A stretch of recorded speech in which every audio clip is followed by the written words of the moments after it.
Sinopsis film mengucapkan selamat tahun baru 2022, semoga tahun 2022 ini kita dapat mendapatkan keberkahan. Amin. Layangan putus episode 7 bagian A tayang hari ini. Sinopsis film kali ini mau mereview alur cerita dari Layangan Putus bagian A ya. Tapi sebelum lanjut, boleh dong di subscribe dan like-nya duku untuk sinopsis film. Di episode sebelumnya Aris dan Kinan bertengkar hebat sehingga membuat perut Kinan kontraksi dan dilarikan ke rumah sakit. Sesampainya di rumah sakit Kinan harus dioperasi sesar.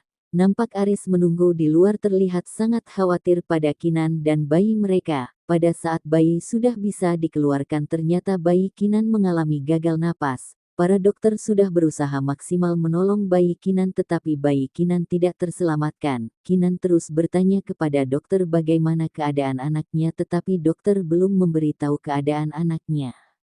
Dokter yang bertugas keluar dari ruangan operasi, memberitahukan kepada Aris tentang kondisi Kinan dan calon bayi mereka. Dokter mengatakan bahwa dokter telah berusaha keras untuk menyelamatkan bayi mereka tapi bayi mereka tak tertolong lagi dan meninggal. Aris sangat terkejut mendengar penjelasan dokter sehingga tak sanggup berkata apa-apa lagi. Aris menelpon ibu Kinan untuk memberi kabar tentang keadaan Kinan yang telah kehilangan bayinya. Lalu Kinan keluar dari ruangan operasi dan mau dipindahkan ke ruangan perawatan. Ketika di ruangan Kinan terlihat jelas masih sangat marah dengan Aris bahkan tak mau disentuh Aris. Aris mengambilkan minum untuk Kinan. Tetapi Kinan tidak mau, Kinan hanya ingin pulang. Aris menjelaskan bahwa Kinan belum boleh pulang karena belum stabil tetapi Kinan tetap berisi keras ingin pulang. Ibu Kinan datang ke rumah sakit dan menanyakan kepada perawat, di mana ruang perawatan setelah persalinan. Ibu Kinan sampai di ruangan Kinan, langsung memeluk Kinan sambil meneteskan air mata karena melihat kondisi Kinan serta telah kehilangan calon cucunya. Ibu Kinan selalu menguatkan Kinan untuk tetap bersabar dan mengikhlaskan kepergian calon bayi mereka. Ketika pemakaman Reno calon bayi Aris Kinan sudah selesai, tanpa disadari Aris Lydia datang ke pemakaman Reno untuk turut berduka kepada keluarga Aris. Kinan melihat Lydia tampak sangat membenci Lydia bahkan tak mau bersalaman dengan Lydia. Aris dan Lydia tampak tak merasa bersalah dan biasa-biasa saja di pemakaman Reno. Setelah pemakaman, Kinan memasuki kamar yang sudah disiapkan untuk calon bayi mereka Reno. Kinan merenungi dan memeluk guling kecil sambil kembali menangis. Pada tahlilan pertama, Raya merasa sangat sedih telah kehilangan calon adiknya sampai-sampai Raya menghayal kalau sedang menggendong calon adiknya. Kinan duduk di kamar, Aris datang ingin berbicara tetapi Kinan tidak mau dan Kinan malah pergi ke kamar Raya yang terlelap tidur. Di sisi lain Aris melihat ke kamar calon anaknya.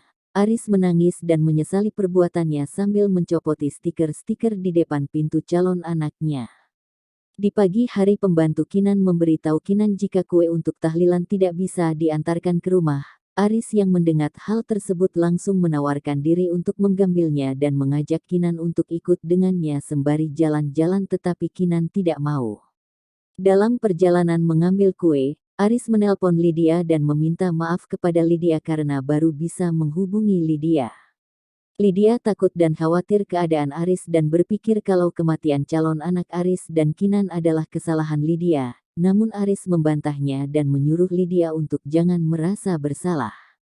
Di pagi hari ibu Kinan berpamitan untuk pulang. Di saat Aris membawakan koper ibu Kinan berkata bahwa apa yang terjadi di keluarganya bukan kesalahan Aris tetapi firasat ibu Kinan benar tentang ibu Kinan sebelumnya yang tidak merestui pernikahan Aris dan Kinan. Kinan sedang berada kamar Reno, Aris kemudian mendatangi Kinan ke kamar Reno juga dan menyuruh Kinan untuk istirahat. Aris mencoba mengajak Kinan untuk membereskan kamar Reno. Kinan yang mendengar hal itu merasa belum bisa membereskan kamar Reno karena belum siap. Seketika terjadi pertengkaran hebat di antara Aris dan Kinan. Kinan menyalahkan Aris atas semua yang terjadi kepadanya dan calon bayi mereka. Aris yang tidak bisa berbuat apa-apa, kemudian Aris pun pergi meninggalkan Kinan. Di sisi lain Kinan kesal dengan kehidupan pernikahannya saat ini karena Aris telah berubah tidak sama lagi seperti dulu ditambah lagu buah hati yang Kinan nanti meninggal. Kinan pun melampiaskan kekesalan dan amarahnya. Oh, ada benda-benda di kamar Reno dengan mengobrak-abrik kamar calon bayinya yang telah meninggal. Semua terlihat berantakan selaki Aris yang pergi meninggalkan rumah dengan kondisi Kinan yang baru kehilangan calon anaknya malah pergi ke apartemen Lydia. Layangan putus episode 7A pun selesai.